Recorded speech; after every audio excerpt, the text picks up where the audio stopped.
My name is Duncan MacLeod, and for 46 years I've been lying to everyone. To scientists, to journalists, to tourists, to my own family.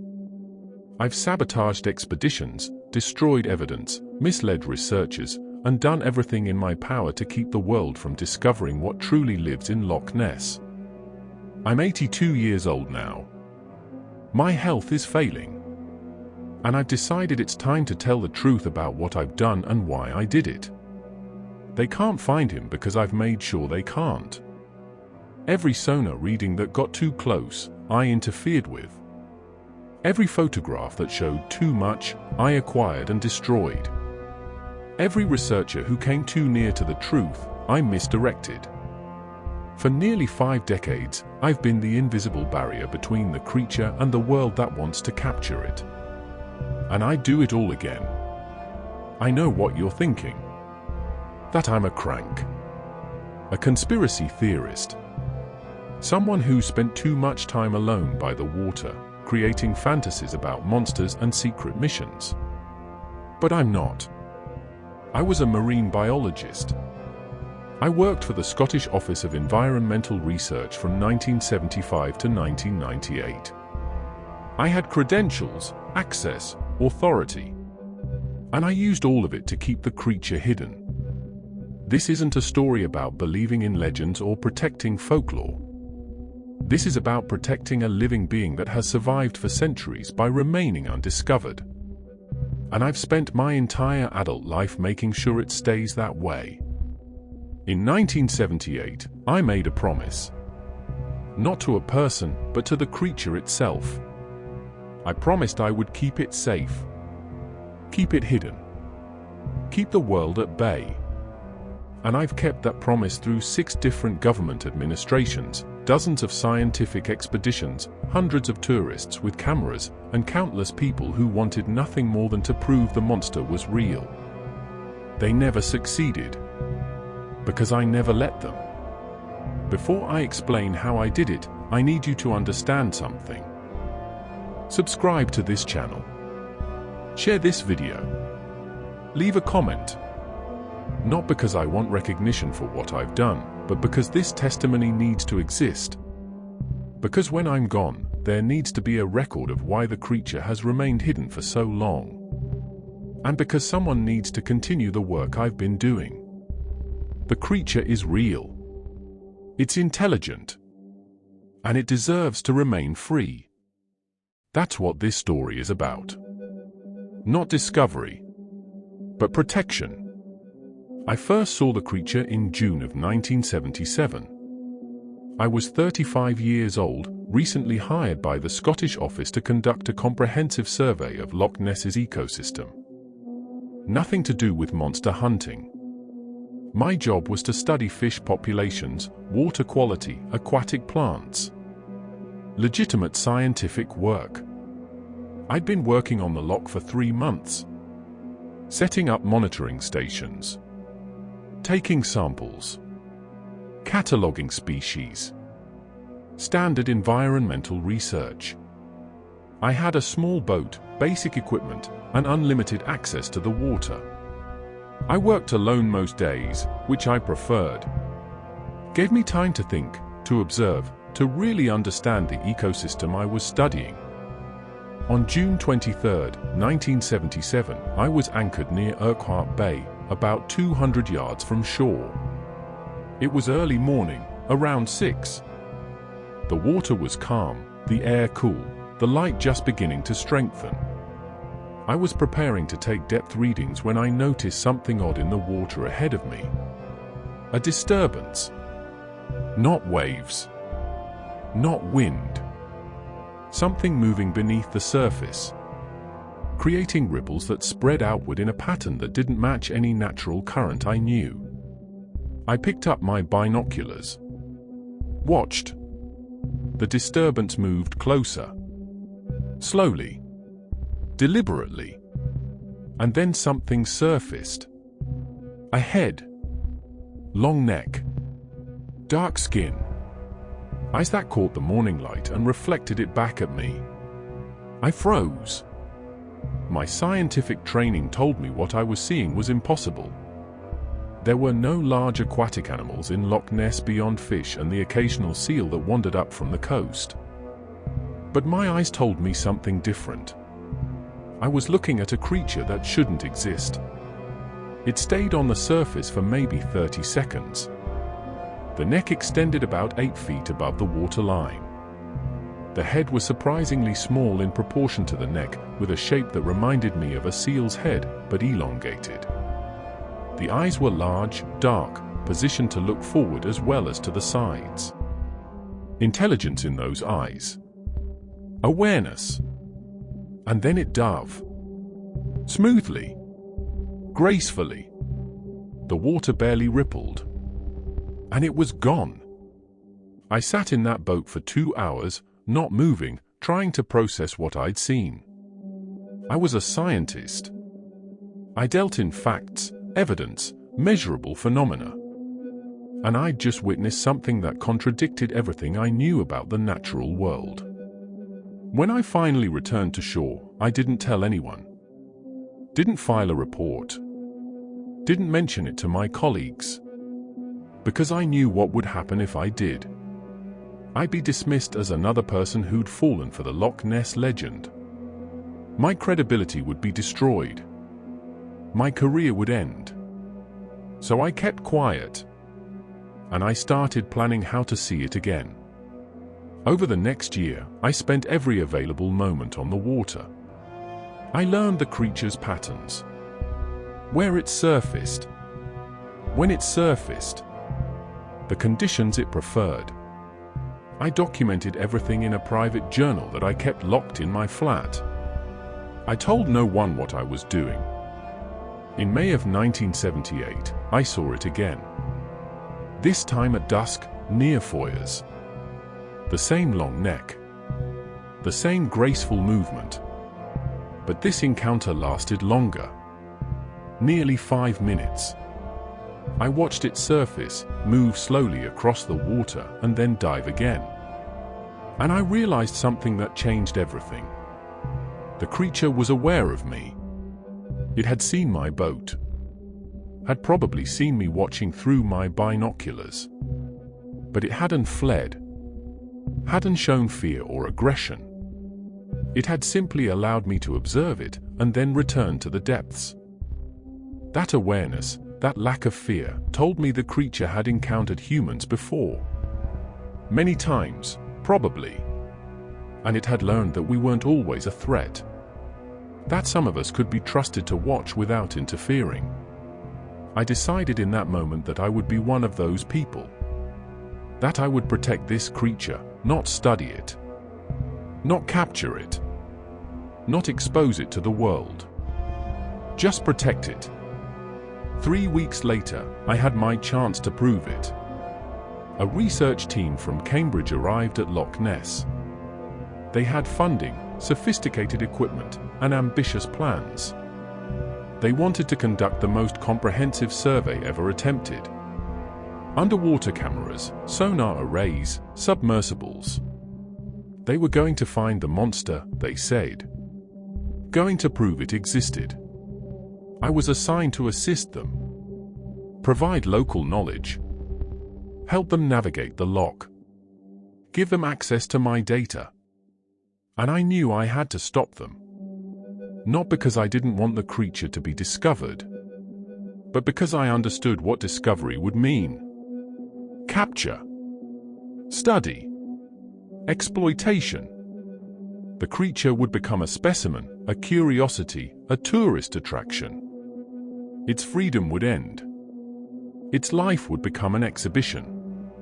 I couldn't let that happen. So I began my work. The work I've been doing for 46 years. The work of hiding the creature from the world.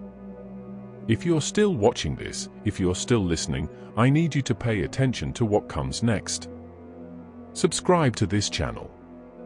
Share this video. Leave a comment. Because what I'm about to describe is how I've kept one of the world's greatest mysteries hidden for nearly half a century. And it needs to be documented. Not celebrated. Not condemned. Just documented. Because when I'm gone, someone else needs to understand how to protect the creature. Someone else needs to take up the work. And that someone might be you. Sabotaging a scientific expedition without being caught requires subtlety. You can't just damage equipment or delete data. That would raise suspicions. You have to be clever. Make failures look natural. Make misdirections look like honest mistakes. The Cambridge team arrived with state-of-the-art sonar equipment. Their plan was to map the entire loch bed, identify any large objects or anomalies, and investigate anything unusual. If the creature was there, their sonar would find it. I was responsible for helping them position their equipment, showing them the best locations, advising on water conditions and depths. So I showed them all the wrong places. I directed them to sections of the loch where I knew the creature never went. Areas with heavy boat traffic, shallow water, poor conditions for a large animal. I told them these were the most promising locations based on historical sightings and my environmental data. They believed me. Why wouldn't they? I was the local expert. They spent 6 weeks scanning empty water. Found nothing. Concluded that if there was anything in the loch, it wasn't in the areas they'd searched. They'd need more time, more funding, better equipment. They never got it. Their funding ran out. The expedition ended.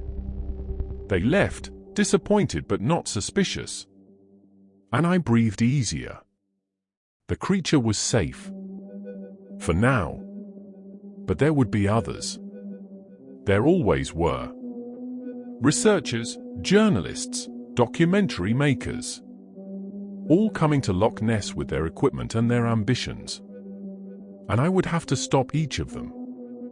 Over the years, I developed a system.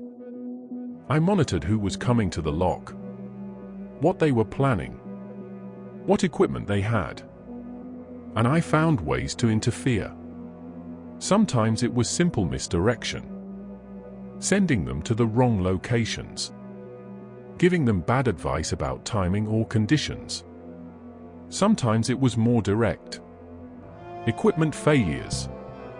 Boats developing mechanical problems at crucial moments. Sonar readings becoming corrupted or unclear.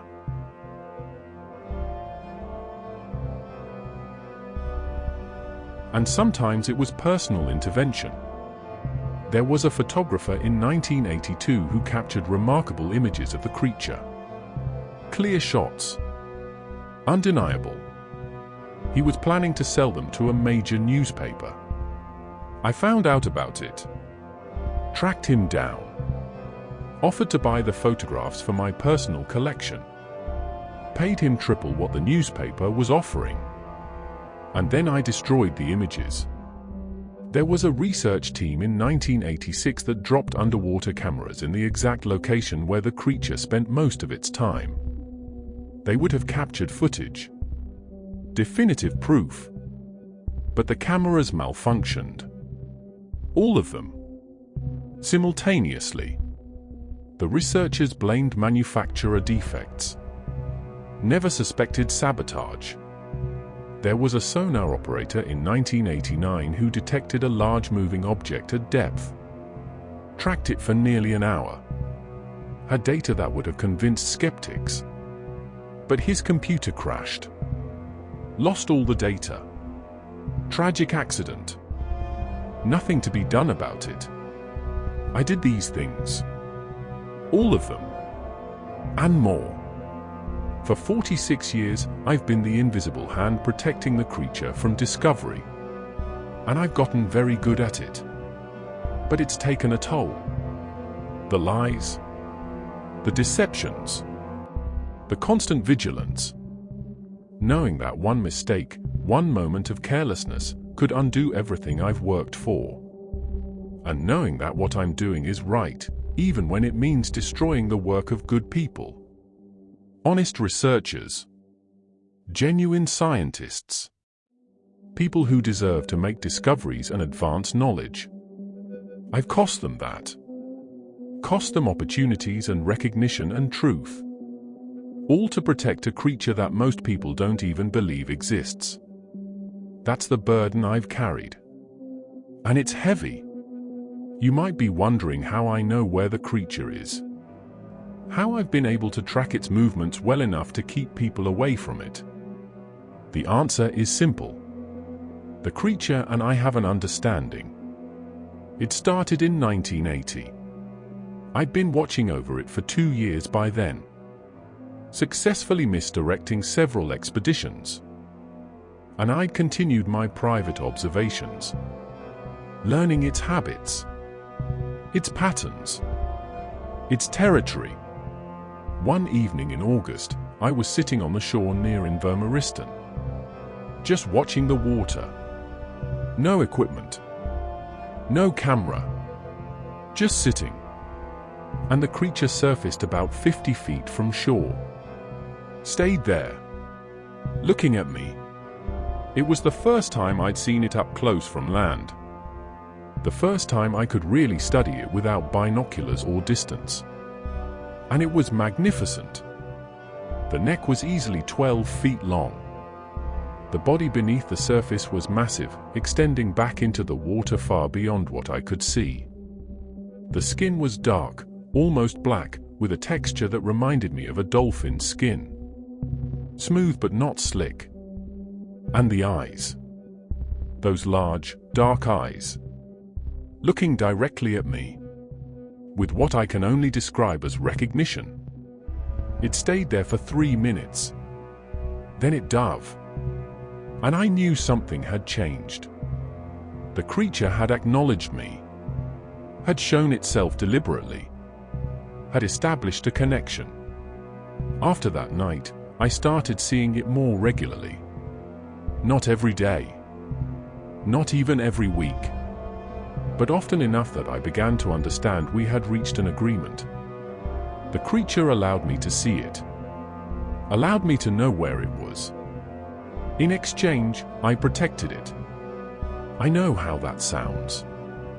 Like I'm attributing human emotions and intentions to an animal. Like I'm creating a fantasy. But I'm a scientist. I understand animal behavior. And this was different. This was intelligence. Communication. Trust. Over the years, I learned to predict where the creature would be. Not through tracking or equipment, but through understanding. I knew its preferred locations. Knew when it would be near the surface and when it would stay deep.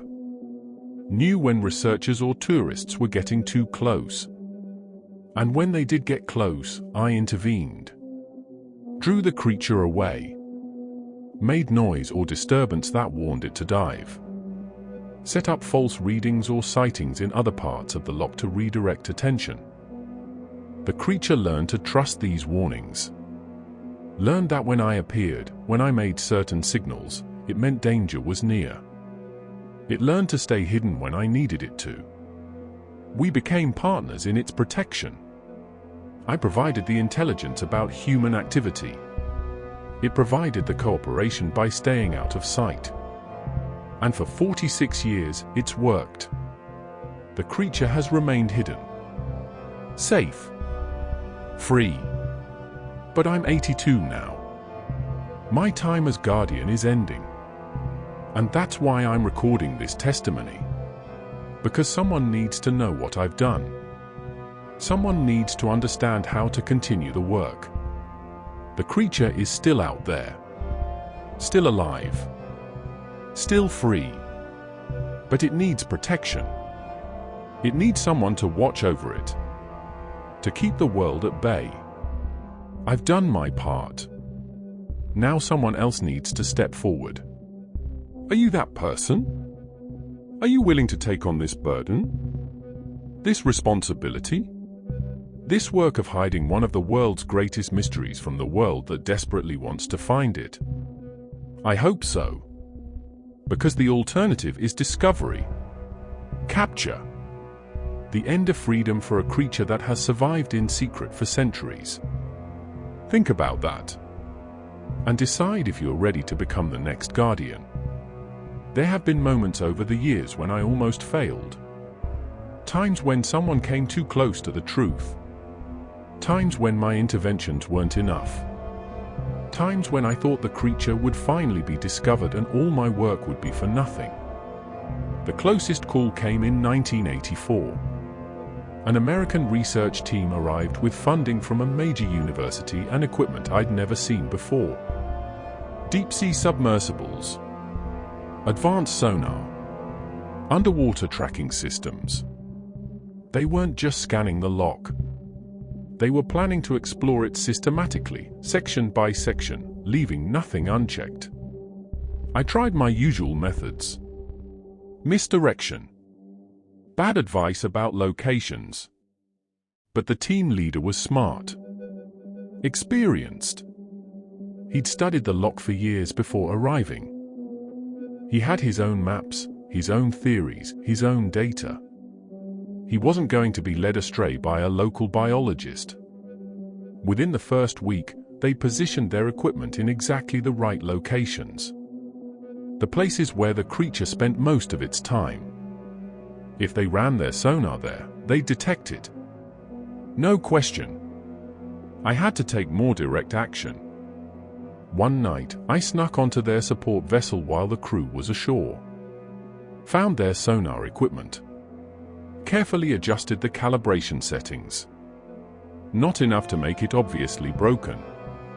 Just enough to make the readings unreliable. Objects would appear larger or smaller than they actually were. Distances would be wrong. The data would be useless. The next day, they ran their scans. Got strange readings. Inconsistent results. Spent 3 days trying to figure out what was wrong with their equipment. Eventually concluded it was malfunctioning. Sent it back to the manufacturer for repairs. By the time they got replacement equipment, 2 weeks had passed. The creature had moved to a different part of the loch. The window of opportunity was gone.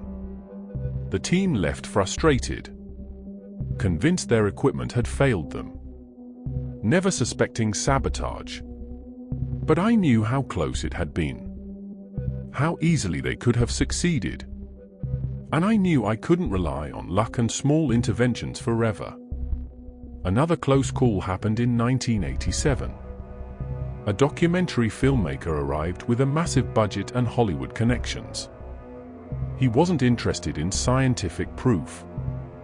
He wanted dramatic footage. Monster shots that would make his film unforgettable. He hired local fishermen. Offered them enormous sums of money if they could lead him to the creature. Put up posters in every village around the loch. Created a hotline for sightings. He was turning the search into a circus. And people responded. Dozens of reported sightings. Most of them false. People seeing logs or waves or boats and claiming they'd seen the monster. But some of the sightings were real. I could tell from the descriptions. From the locations. From the times. The filmmaker started connecting the dots. Started seeing patterns. Started focusing on the areas where genuine sightings occurred. Started getting closer. I had to become more creative. I started creating false sightings. Called the hotline myself using different voices. Reported seeing the creature in completely different parts of the loch. Opposite ends. Impossible distances apart. Made it seem like either the reports were all fake or there were multiple creatures. The filmmaker got confused. Frustrated. His patterns broke down. His data stopped making sense. And after 3 months, he gave up. Concluded that the sightings were unreliable. That people were either lying or mistaken. That the monster probably didn't exist. His documentary was never made. I'd successfully protected the creature again. But it had required more effort, more risk, more direct intervention. And I was getting older. The work was becoming harder, the methods more desperate. In 1990, the closest call of all happened. A young researcher named Catherine Morris arrived at the loch. She was 26, brilliant and determined. She'd written her doctoral thesis on large aquatic cryptids. She had theories about Loch Ness that were uncomfortably close to the truth. She believed the creature wasn't solitary, that there was a population, that they used underwater caves and passages to move between the loch and the sea, that they'd survived by being intelligent enough to avoid detection. She was right about all of it. And if she proved it, everything would change. I tried to discourage her. Told her the loch had been searched hundreds of times. That countless researchers had found nothing. That she was wasting her time and career on a fantasy. She didn't listen. She had conviction, passion, the kind of determination that changes the world. So I did something I'd never done before. Something I'm not proud of. I befriended her, became her mentor, offered to help with her research, gained her trust, and then I led her astray.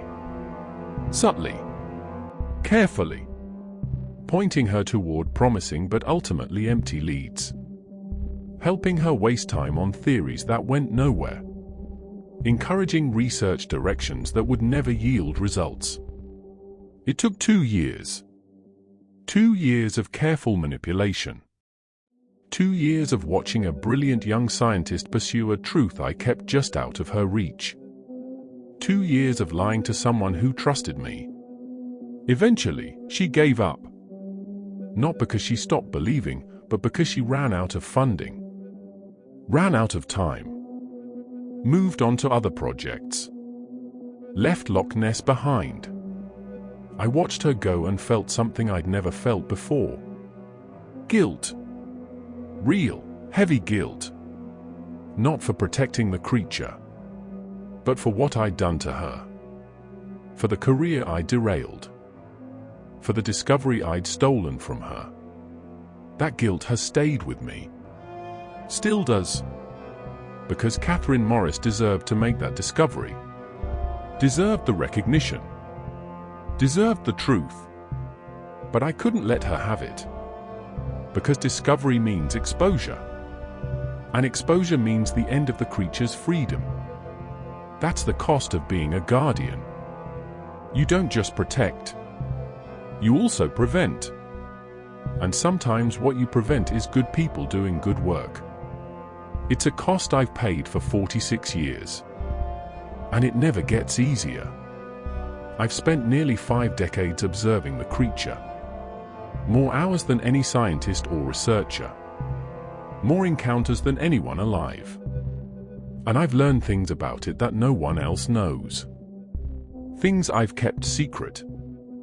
Things that would change everything if they became public. First, the creature isn't alone. There's a population. Small, maybe 6 to 8 individuals. I've seen them together only a few times, always in the deepest parts of the loch, always at night. They're a family unit. Or a pod. I'm not sure which. But they stay together. Protect each other.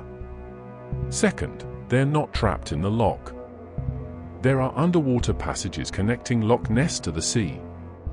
The creatures use them. I've tracked their movements over the years. Sometimes they're in the loch. Sometimes they disappear for weeks or months. When they return, they're often accompanied by new individuals. Young ones. Born elsewhere, brought to the loch to mature. Third, they're incredibly intelligent. More than any aquatic animal I've studied. They communicate with each other. Complex vocalizations, underwater, frequencies below human hearing. I've recorded some of it with specialized equipment. The patterns are sophisticated, intentional, language, or something close to it. Fourth, they avoid humans deliberately. Not out of fear, but out of choice. They've learned over centuries that being seen leads to being hunted. So they've developed strategies. They stay deep during the day, surface only in poor visibility, move away from boats and equipment. They've mastered the art of hiding. And fifth, they know me, recognize me. After all these years, after all my interventions and warnings, they understand I'm not a threat. They allow me to see them, allow me to observe. In return, I keep them safe. That relationship, that trust, is the most remarkable thing I've ever experienced. More valuable than any scientific discovery. More meaningful than any publication or recognition. I've been privileged to know these creatures, to watch them, to understand them in ways no one else has. And that privilege has required sacrifice, required secrecy, required becoming someone who lies and sabotages and prevents discovery. But it's been worth it. Every moment, every intervention, every difficult decision. Because the creatures are still free, still alive, still safe. And that's all that matters. If you're still watching, if you've heard this far, then you understand what I'm asking. Subscribe to this channel. Share this video. Leave a comment. Because someone needs to continue this work. Someone needs to become the next guardian. The creatures need protection. They always have. They always will. And humans will never stop looking for them. Never stop trying to prove they exist. Someone needs to make sure they never succeed. Someone needs to keep the creatures hidden, safe, free. Is that someone you? Are you ready to take on this responsibility? To spend your life protecting something most people don't believe exists? Think carefully, because once you commit, there's no going back. The work never ends. The burden never lightens. And you'll spend your life lying to everyone about what you know. But you'll also have the privilege of knowing them, of watching over one of the world's greatest mysteries, of ensuring their survival. That's what I'm offering. That's what I need someone to accept. The creatures are waiting, and time is running out. Protecting the creature has cost me more than just my career opportunities. It's cost me relationships, family, any chance at a normal life. I never married, never had children. How could I? How do you maintain a relationship when you're keeping secrets that large? When you're spending your time sabotaging expeditions and hiding evidence? When you can't explain where you go or what you do? I tried once. In 1982, met a woman named Margaret. She was a teacher in Inverness. Kind, patient, understanding. We dated for 8 months. It was going well. She started talking about future plans. Marriage, children, a life together. And I knew I couldn't do it. Couldn't bring her into this. Couldn't burden her with the truth or lie to her forever. So I ended it. Made up an excuse about not being ready. Hurt her to protect her from a truth she couldn't know. I've regretted that decision many times. Wondered what my life would have been like if I'd chosen differently. If I'd put my own happiness ahead of the creature's protection. But I couldn't. The work was too important. The responsibility too great. My family thinks I'm eccentric. Obsessed with my work. They don't understand why I never left the Highlands. Why I spent my entire career focused on one loch. Why I never pursued opportunities elsewhere. I couldn't tell them. Couldn't explain that I was bound to this place. Bound to the creatures. Bound by a promise I'd made in 1978. My brother died 3 years ago. We weren't close. He lived in Edinburgh. Had a normal life. Wife, children, grandchildren. Everything I never had. At his funeral, his daughter asked me why I'd always been so distant. Why I'd never been part of the family. I wanted to tell her. Wanted to explain. But I couldn't. So I said something about being dedicated to my work. About preferring solitude. She looked disappointed. Probably thought I was selfish. Maybe I am. Maybe choosing to protect the creature over having a family was selfish.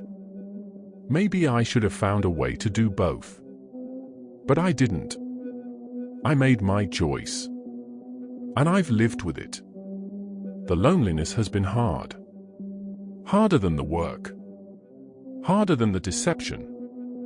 Coming home to an empty flat every night. Having no one to share the burden with. No one to talk to about what I've done or what I know. There were times I wanted to quit. Times I wanted to walk away, let someone else discover the creature, let the world deal with the consequences.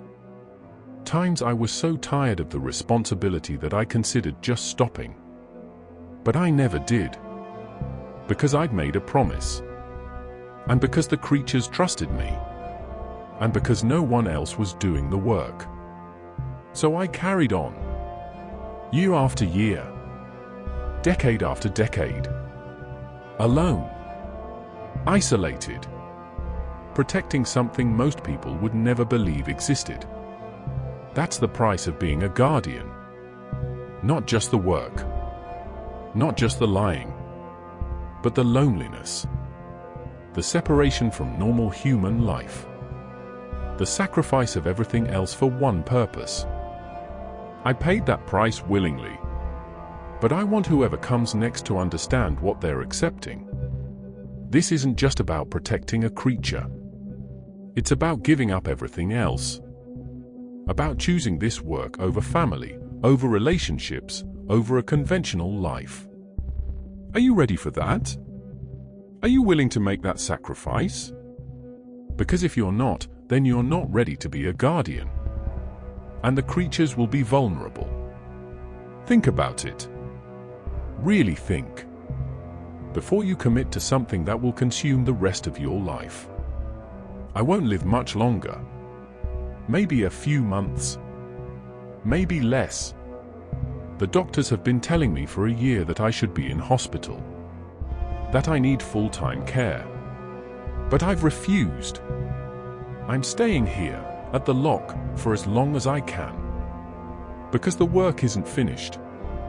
It never is. Even now, there are expeditions being planned. New technology being developed. People who want to find the creature. Want to prove it exists. And I'm too old, too sick, to stop them anymore. My time as guardian is ending. And I'm terrified of what will happen when I'm gone.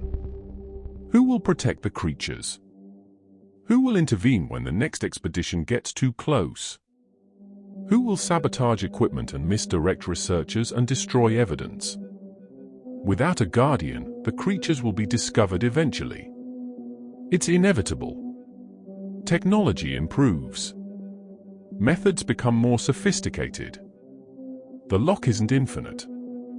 If enough people search long enough with good enough equipment, they'll find something. And when they do, everything will change. The creatures will lose their freedom. They'll become specimens. Attractions. Objects of study. Their lives will be documented, analyzed, controlled. That's what discovery means. Not wonder. Not respect. But ownership. The world will claim them. and they'll never be free again. I can't let that happen. But I'm running out of time. And I need help. That's why I'm recording this testimony. Why I'm revealing everything I've done. Why I'm asking for someone to step forward and continue the work. I know it's a lot to ask. I know the sacrifice is enormous. But the alternative is worse. The alternative is the end of one of the world's last mysteries. The end of creatures that have survived for centuries by staying hidden. Someone needs to protect them. Someone needs to keep them safe. And I'm hoping that someone is listening to this right now. If you're willing to take on this responsibility, you need to understand a few things. First, you'll need access to the loch. A job or a reason to be there regularly without raising suspicion. Second, you'll need to learn the creature's patterns. Where they go. When they surface. How they move. Third, you'll need to monitor who's coming to the loch. What expeditions are planned. What equipment they're bringing. And fourth, you'll need to be willing to interfere. To sabotage. To lie.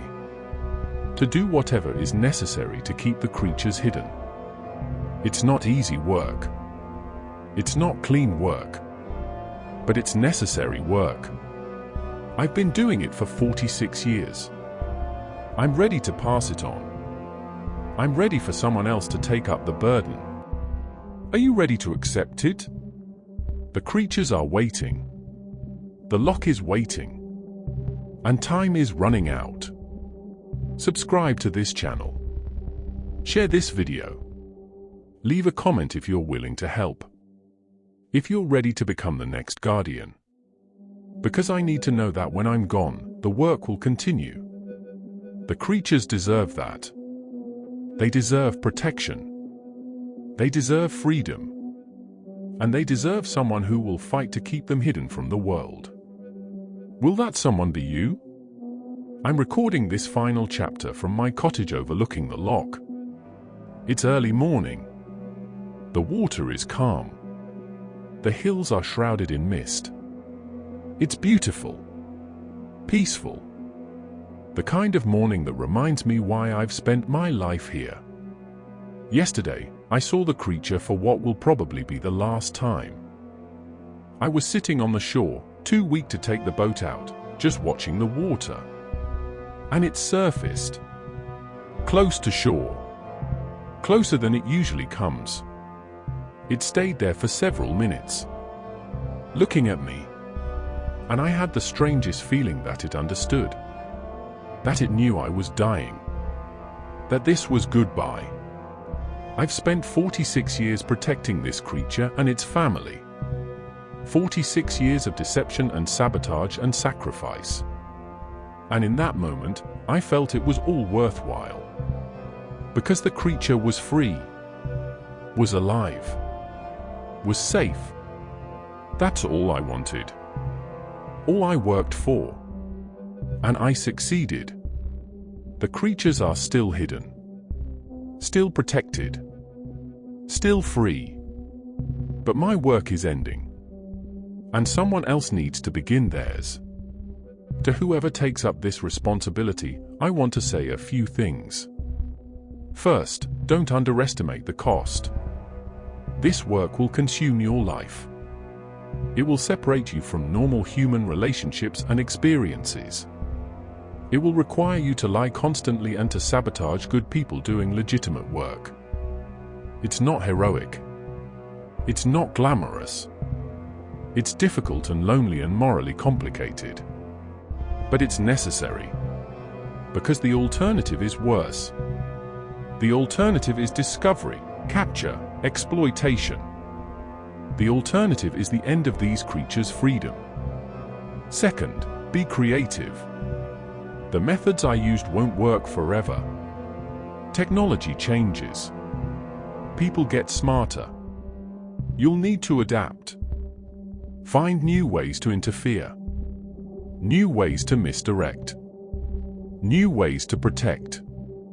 Third, trust the creatures. They're intelligent.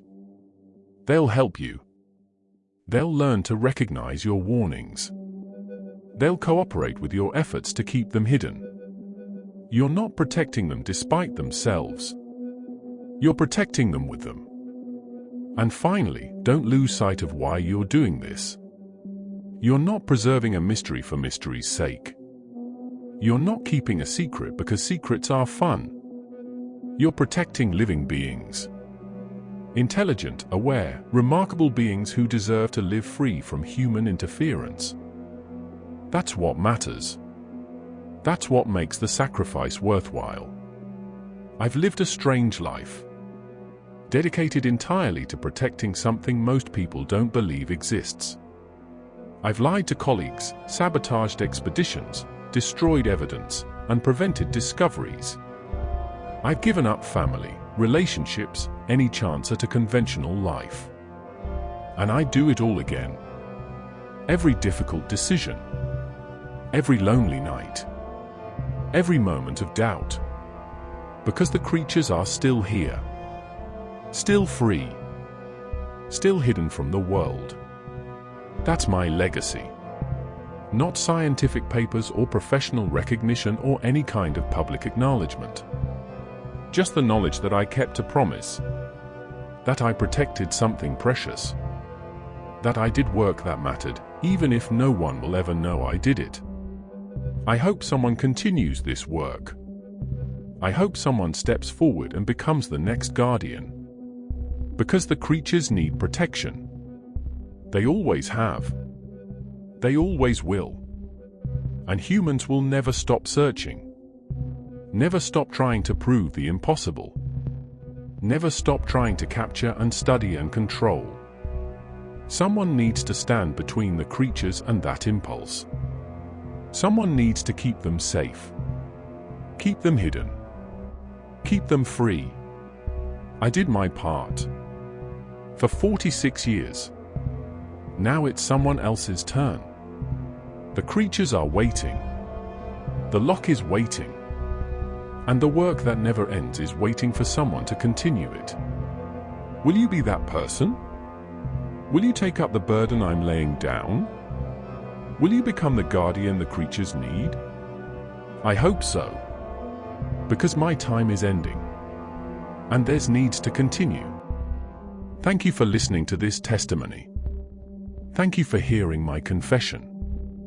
Thank you for understanding what I've done and why I did it. The creatures are real. They're out there. In the deep water of Loch Ness. Hidden from the world.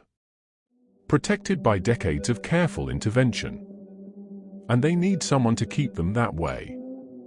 Someone like you. 2 months later. This epilogue is being added by James MacLeod, Duncan's nephew. My uncle died on November 3rd, 2024. I was with him at the end. He was peaceful. Ready. He made his peace with whatever comes next. He left me instructions to upload this video. I didn't understand why until I watched it. I'd known my uncle was dedicated to his work at Loch Ness. I'd known he was private, solitary, dedicated. But I'd never known why. Never understood what he'd spent his life doing. Now I do. And I'm torn. Part of me wants to dismiss this as the final confusion of a dying man. The fantasies of someone who'd spent too much time alone. But part of me believes him. Because my uncle wasn't prone to fantasy. He was a scientist. Rational. Grounded. And he spent 46 years doing something. Something that consumed his life. Something he believed in absolutely. I don't know if the creatures are real. I don't know if his sabotage actually prevented discoveries or if he just convinced himself it did. But I know he believed it. And he died believing he'd succeeded. The day before he died, he asked me to go down to the loch. To sit by the water at dawn. To watch. He said I might see something. might understand why he dedicated his life to this work. I went, sat on the shore near his cottage, watched the water as the sun came up, and I saw something. A disturbance in the water. Something moving beneath the surface. Something large. It could have been a seal. Could have been a log. Could have been my imagination, influenced by everything my uncle had told me. But it could have been something else. Something that shouldn't exist. Something my uncle spent 46 years protecting. I don't know if I'm ready to become a guardian. Don't know if I can make the sacrifices he made. But I'm thinking about it. Watching the loch. Paying attention to who comes here and what they're planning. Maybe I'll continue his work. Maybe I won't. But at least now the work is documented. The methods are recorded. The knowledge is preserved. And if someone else wants to take it up, if someone else is ready to become the next guardian, they'll know how. The creatures are still out there. Hidden. Protected by decades of careful work. And they still need someone to keep them that way. My uncle did his part. Faithfully. For 46 years. Now someone else needs to decide if they're ready to do theirs. The loch is waiting. The creatures are waiting. And the work continues.